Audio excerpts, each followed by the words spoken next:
Hello, friends, and welcome to Your Inbox Last Night. I'm Michelle Tivy, and today is Monday, February 10th, 2025. I know many of you are feeling as runovers as Patrick Mahomes this morning, but come on now, lock in. I promise you, today's episode is worth shaking off the Mondays because, let me tell you, it has been one hell of a weekend. Elon Musk and the US Treasury are at war, PayPal is making power moves, AI is coming for fintech, and somewhere out there, a 19-year-old with a nickname not even his mother could love is messing with government data. We've got a lot to cover, so let's dive in.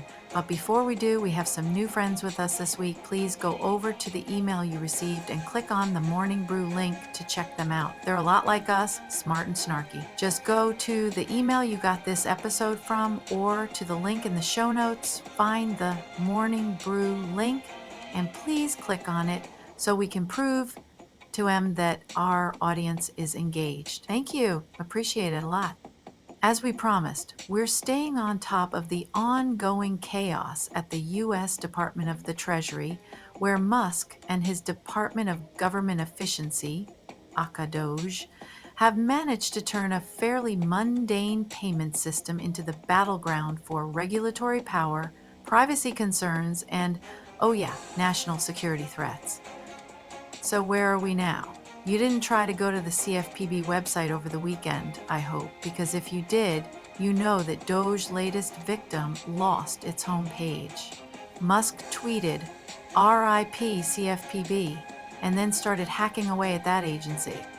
Musk scored a win by securing a Treasury agreement for super obvious audits. His words, not mine. This means stricter payment audits, mandatory categorization codes, and a daily update to the government's do not pay list. Sounds okay? Maybe? Meanwhile, House Democrats aren't having it. They just dropped the Taxpayer Protection Act, a bill designed to completely block Doge from touching federal payment systems, citing major privacy and legal concerns. But wait, there's more. Over the weekend, a federal judge issued an injunction blocking DOG's access to Treasury systems, citing national security risks. And here's the kicker. The judge ordered Musk's team to destroy any Treasury data they've already accessed. Okay, yeah, let's see if that happens. Internally, things are getting even messier. A Doge team member was forced to resign last week, but Elon's team is still in charge over there, and reports of insider trading are swirling around one of Musk's other pubescent associates. Oh, and did I mention that national security officials are now openly worried that Doge's Treasury access could expose U.S. spies operating abroad? Nothing to see here, just another totally normal weekend in fintech. All right, let's shake off that chaos and move on to some industry news. Starting as we always do, with popular industry news sources.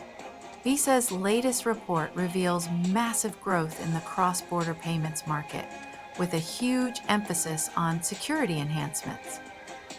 Glenbrook Partners rounded up the biggest payments trends from last week, including what banks are doing to adapt to new fraud risks.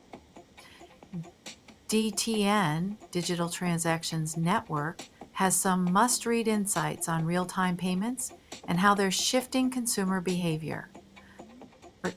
Marketing Dive dropped a deep dive on customer acquisition strategies for fintechs because, shocker, getting customers isn't as easy as throwing up a cool app and calling it a day. Banking Dive and Payments Dive both weighed in on how fintechs are reshaping compliance and digital transformation across the financial industry. All right, speaking of transformation, let's talk crypto and Web3. Over at FinTech Business Weekly, there's an excellent breakdown of the ongoing de-banking controversy, why certain banks are cutting off access to crypto companies, and why regulators can't seem to agree on whether that's good or bad. The IMF e-library just published new reports on CBDCs, central bank digital currencies, and how they're influencing global finance. The Defiant covered Barashane's Beaver airdrop, which, despite causing major hype, has also managed to create just as much drama. Drama? In crypto? You don't say. Now, let's get into our favorite substacks, because honestly, some of the best analysis out there isn't coming from the mainstream press. This week in FinTech, Latin America covered the biggest FinTech moves happening south of the border. Spoiler, there's a lot of VC money pouring in. FinTech Takes had a great piece on financial inclusion and the real-world hurdles FinTechs face when trying to serve underbanked populations. Fintictress rounded up the most important FinTech headlines from the week. Great if you want a quick, digestible snapshot. Popular FinTech analyzed PayPal's latest moves to be everywhere, which honestly isn't far off from reality. Prompt Hub gave us an O3 Mini AI overview, while Stanley Epstein went deep on tokenization for small banks and the impact of ongoing trade wars. And speaking of AI, let's get to our AI in FinTech report after this quick break. Want your brand in front of FinTech's sharpest minds? Your inbox last night keeps industry leaders up to speed, fast. Sponsor the show and get your message heard where it matters. Let's talk. Email us at labs@payometry.io. That's LABS@payometry.io. Okay, we are over caffeinated and ready to face the robots taking all of our jobs. I kid, I joke. Let's see.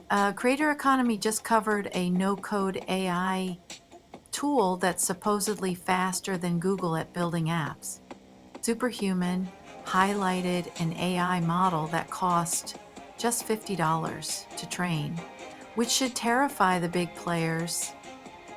The AI report broke down how OpenAI's O3 Mini is cutting app development costs by 90%, which, if true, is an insanely big deal. Meanwhile, Waystar was recognized for having the best AI-driven billing system in the healthcare industry. Now, before we wrap up, it's time for everyone's favorite segment, the only gossip broadcast in FinTech with our very own Mr. X. Well, Mr. Michelle, we try to keep it as spicy as my Super Bowl chili here, and this Musk thing is not disappointing. So what's the gossip, you ask? First up, Musk's tantrum about judges blocking Doge might not just be about money. Insiders are whispering that he's actually panicking about what happens if regulators start digging deeper into the internal records of his businesses. The ones with billions of dollars of government contracts? Yes, those. And speaking of questionable hires, one of Musk's Doge insiders? Yeah, he's a 19-year-old high school grad nicknamed Big Balls. I wish I were kidding. This kid was fired from a previous job for leaking internal company data. So, naturally, Musk put him on a team with access to government payment systems. Heck, what could possibly go wrong, right? Well, that's all I've got for today. I am heading over to catch some of that morning brew. Thanks all. Catch you on Tuesday. For your inbox last night, I'm Mr. X. Well, whoever Mr. X has on the inside over at Elon's does not disappoint. And thank you, Mr. X, for clicking on that Morning Brew link. Folks, please, please, please head over to the newsletter to find the Morning Brew link and click it. I'll make sure that's easy to find in the show notes, too. Okay, y'all, this has been a Monday. Whew. Let's meet back here tomorrow. Please go ahead and share this with a friend, like, subscribe, all the things. And don't forget, the stories we speak about on the podcast will always be linked in the show notes. Keep supporting our fellow FinTech and payments writers. They truly are the best. Have a good rest of the day. I'm Michelle Tivy for your inbox last night.